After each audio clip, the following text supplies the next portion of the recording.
sa madungog kung nakita nato unsa ka nindot ang bahandi nga gihimo sa Dios alang kanato. Mga pinangga ba kita sa Dios? Nakasinati ba mo nga gipangga mo sa Dios? Sa unsang pamaagi nga kamo pinangga sa Dios? Sa unang pagbasa na sinatid nato giun sa kita pag kinabang muratag giduyan makainumdum ko sa buhat sa usa ka inahan nga umuhilak gali ang bata iyang duyanon ugay-ugayon aron malipay adlaon aron malipay kung aduna gali lamok nga mutugdong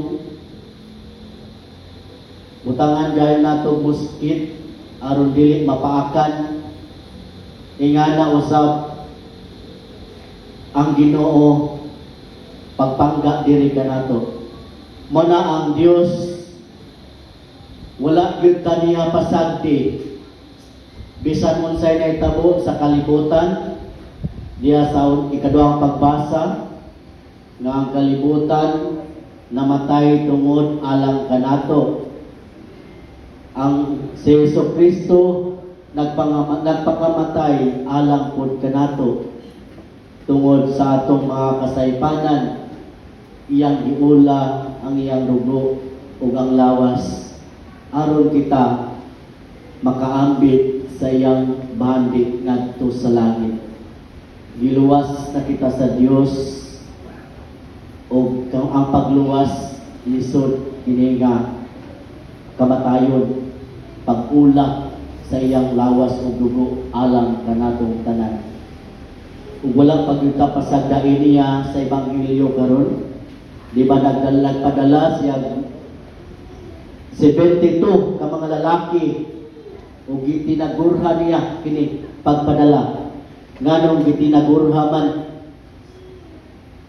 Nasayod ka nga kitang tao maglisod magpuyo sa kalibutan nga mag-inusara. Kaya ang tao mag-inusara diha ta mapukan sa pagpakasala. Kaya doon naman kita'y tendency nga atong i-idolize ang atong kaugalingon. Ako ni pagbuot dili na inyo ha. Kana nga word something na dili maayo. Mana nga ang Dios nagpadala sa tinagurha o ang kanang tinagurha nga mga tao nga iyang gipadala wala na niya biyahe. Ang gasa gihatag ngadto kanila nga ni sampit o ni dawat sa sugo sa gusto sa Ginoo. Mana nga hagit natong tanan nga niya dinhi karon ang atong kinabuhi dili